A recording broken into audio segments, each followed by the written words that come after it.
Merci de nous recevoir depuis chez vous pour cette nouvelle édition de la semaine de la PME qui se tient depuis 13 ans dans les locaux de la Chambre de commerce et d'industrie Seine-Estuaire afin de parler de stratégie de développement des entreprises du territoire et une semaine qui apporte également moult solutions en termes de cohésion pour les équipes, mais pas que, aussi pour le chef d'entreprise, pour le dirigeant.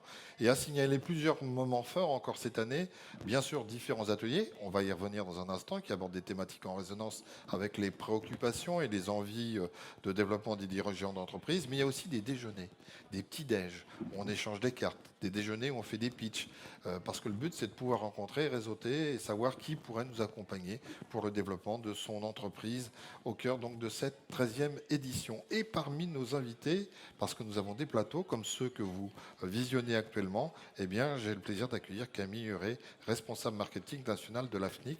Bonjour Camille. Bonjour Michel.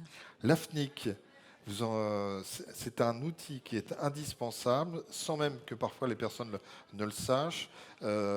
Il est très utile, mais j'ai dit indispensable, donc je vais garder indispensable aux dirigeants. Ça peut ne pas lui coûter un sou. On verra après comment on peut en parler. Et tout ça avec un point, le point .fr. AFNIC, ça veut dire association, vous complétez si vous... Oui. Association française pour le nommage Internet en coopération. Parfait. Et là, on se dit, bon, c'est vague, c'est flou, vous allez tout nous préciser, et vous avez des ministères de tutelle. Exactement. En fait, à l'AFNIC, on gère l'extension Internet nationale, donc qui est le .fr, et on est délégué par l'État pour assurer cette mission, car le .fr est considéré comme un bien commun qui appartient à tous les Français. Et donc, on fonctionne par appel d'offres, et donc on a la gestion du .fr depuis plus de 25 ans. On gère également d'autres extensions, comme les extensions ultramarines, le .re pour la Réunion, pour ne citer que. Et on a également des extensions de marques. On ne va pas forcément rentrer dans le détail, mais voilà, le .leclerc, le .mma, et des extensions de région, donc le .paris. Donc on gère techniquement aussi ces extensions-là. Mais là, on va se concentrer effectivement sur le .fr. Alors le .fr, tout le monde connaît, mais ne connaît pas spécialement l'AFNIC. Qu'est-ce que vous pouvez faire? Et vous êtes là pour mettre en réseau, en quelque sorte, à la fois les dirigeants, les chefs d'entreprise, sur tout l'intérêt qu'ils ont d'aller sur les réseaux sociaux, avec notamment leur site, et puis les créateurs qui peuvent les accompagner. Expliquez-nous. Alors en fait, avec le .fr, en fait, comme je le disais, c'est une mission de service public. Donc le .fr, déjà, il faut savoir que c'est une extension qui est solidaire. En fait, les bénéfices, la quasi-totalité des bénéfices du .fr sont reversés à notre Fondation pour la solidarité numérique. Mais les bénéfices également du .fr servent à servir une mission assez large, qui est la transformation numérique des TPE-PME françaises. Donc c'est une mission qu'on a depuis plus de 10 ans, c'est un engagement qu'on a pris. Et donc on a lancé un programme qui s'appelle Réussir en .fr, qui se découpe en deux volets. Il y a une partie avec une plateforme en ligne, donc un site internet, Réussir en .fr, comme ça s'appelle, qui offre aux entrepreneurs français tout un tas de conseils sous forme d'articles de blog, de témoignages, de vidéos, de tutoriels, etc. En fait, l'objectif de Réussir en .fr, c'est effectivement de parler de présence en ligne, mais de présence en ligne qui soit maîtrisée et indépendante.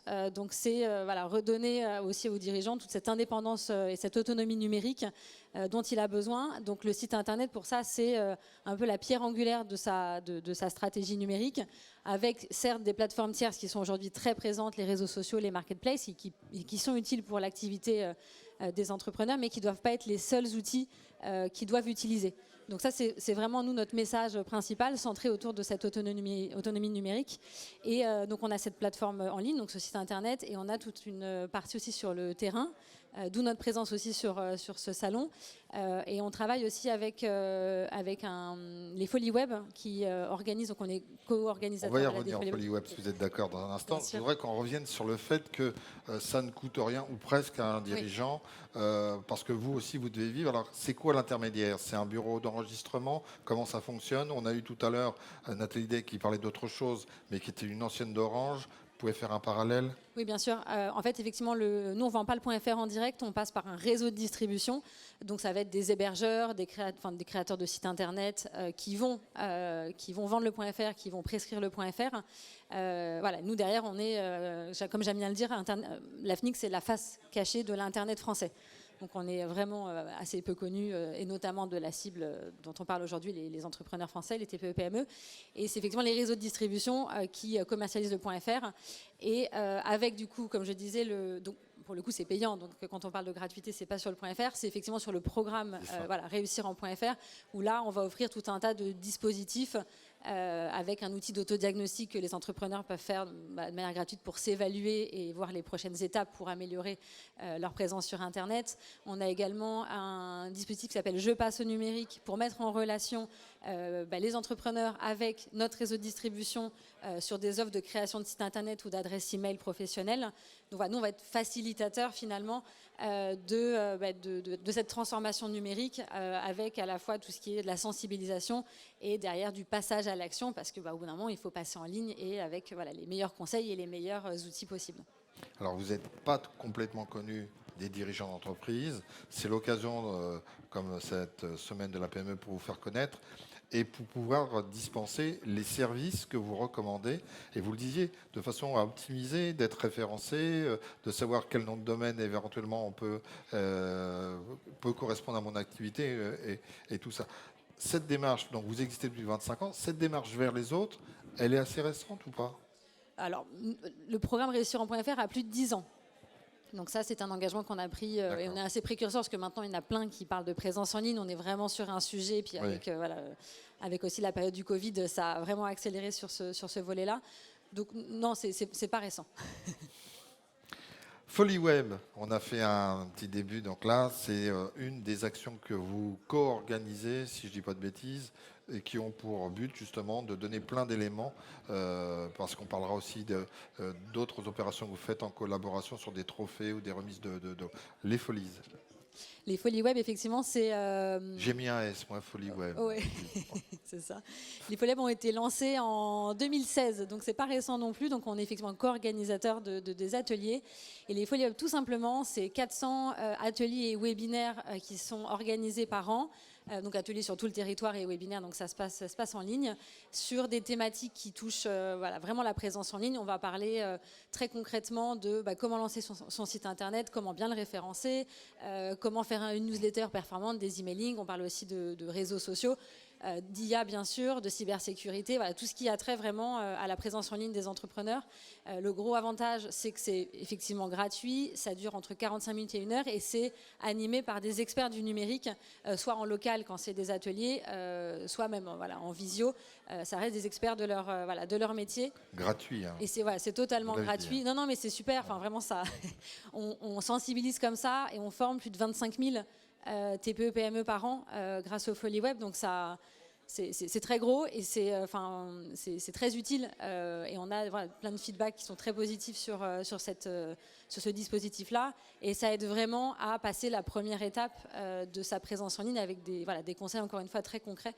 Et d'ailleurs, les FoliWeb sont aussi sur certains salons. On chemine avec eux sur les aspects de présence en ligne. Vous avez une maxime sur vos sites internet que je suis allé chercher. Pour être présent en ligne, il faut le faire de manière privée et indépendante. C'est ce que vous avez dit en ouverture. Exactement. Oui. Et la souveraineté numérique, c'est aussi un sujet dont on parle énormément. Et donc le .fr, peut-être qu'on pourra reboucler dessus après, le .fr est un outil de souveraineté numérique très fort. On a parlé des serveurs, on a cité Orange, donc on va en citer 2 autres, SFR, Bouygues, voilà, ça c'est fait, comme ça il n'y aura pas de publicité abusive. Il y a aussi les GAFAM, vous dites bien sûr, mais prenez vos précautions pour ne pas vous laisser distancer ou profiter trop de votre identité, de votre personnalité. Oui, exactement. En fait, dans le discours aussi qu'on tient, c'est quand on parle d'autonomie numérique, ça passe donc par le site internet. Voilà. Donc, en fait, quand on est présent sur des plateformes tierces, donc les réseaux sociaux et les marketplaces, on n'est pas chez soi.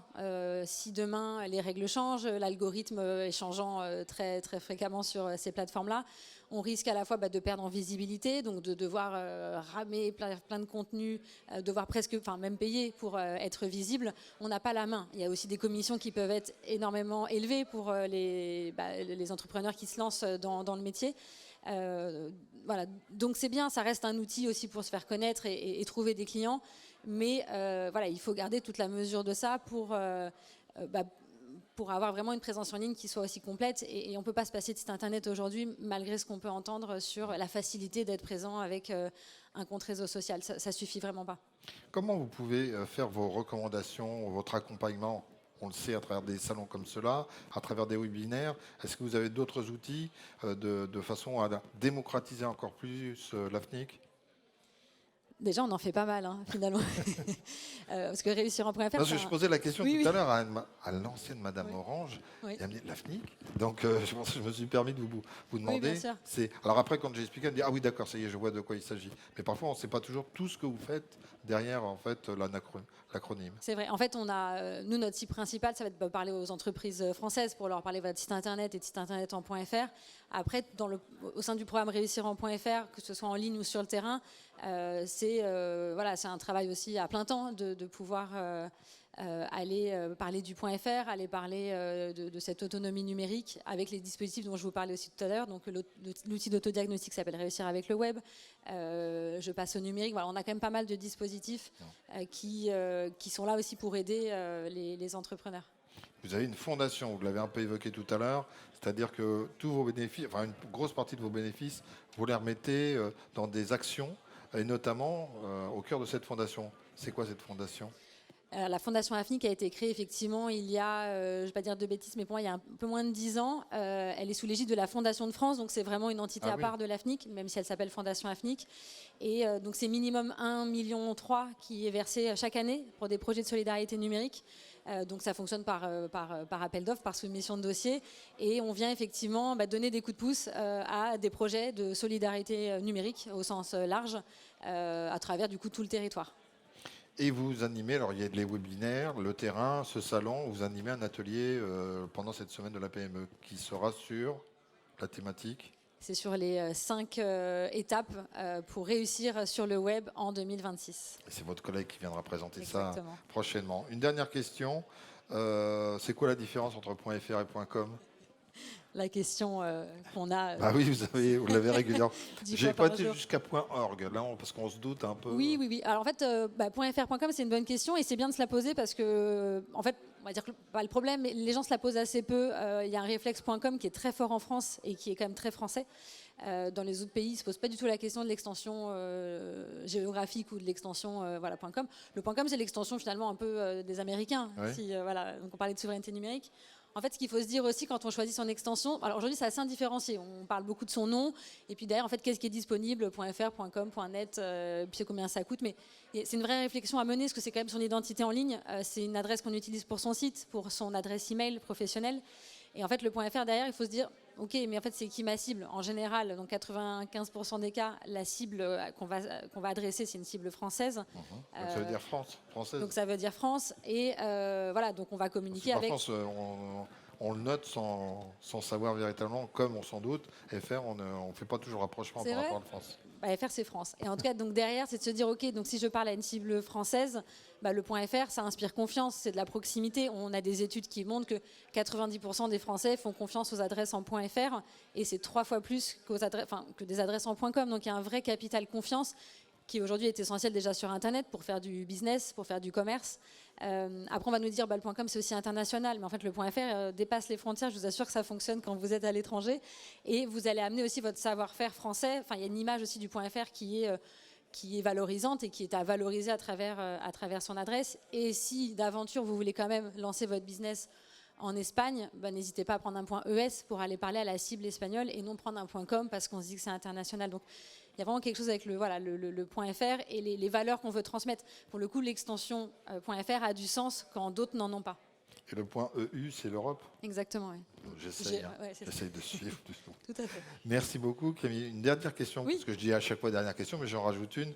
Vous êtes partenaire sur cette semaine de la PME, vous avez un stand, vous avez un atelier que votre collègue va animer. Pourquoi ? Qu'est-ce que ça vous apporte ? Ça nous apporte d'aller à la rencontre en fait des entreprises. Comme je vous le disais, nous on vend pas en direct, donc en fait nous nos clients c'est les bureaux d'enregistrement, mais la cible finale, les clients finaux sont les entrepreneurs français. Et en fait c'est important pour nous d'aller à la rencontre de ces entrepreneurs pour connaître finalement leurs besoins, leurs attentes, comment aujourd'hui quand ils lancent un business, par quoi ils commencent, D'ailleurs, on se rend compte qu'ils sont quand même souvent assez perdus parce qu'il y a beaucoup de choses à faire et ils n'ont pas forcément la compétence et les connaissances pour aller se lancer en ligne, alors que, comme on le disait, voilà, c'est primordial. Et donc, c'est hyper intéressant de venir à leur rencontre, de discuter avec eux, voilà, de comprendre voilà, leur cheminement, puis les accompagner au maximum voilà, sur la base de notre programme réussir-en.fr, et on leur met à disposition aussi voilà, nos outils, nos dispositifs et des super guides pratiques avec lesquels ils repartent chez eux. Et, voilà. Eh bien, c'est sur ces bonnes paroles que nous allons refermer ce plateau en votre compagnie. Vous l'avez bien vendu. Génial, merci. Et puis, même si je ne posais pas de questions, vous partiez, vous faisiez tout en ligne droite. C'était parfait pour moi. C'était un facilitateur. Merci Camille Huret d'avoir participé à ce plateau télé. Merci. Le stand, il est évidemment au cœur de la CCI Seine-et-Esthouer. Si vous souhaitez aller visiter à la fois Camille, mais aussi ses collaborateurs et collaboratrices. Et puis un nouveau rendez-vous sur les réseaux sociaux, depuis votre ordinateur ou votre télé. À très bientôt.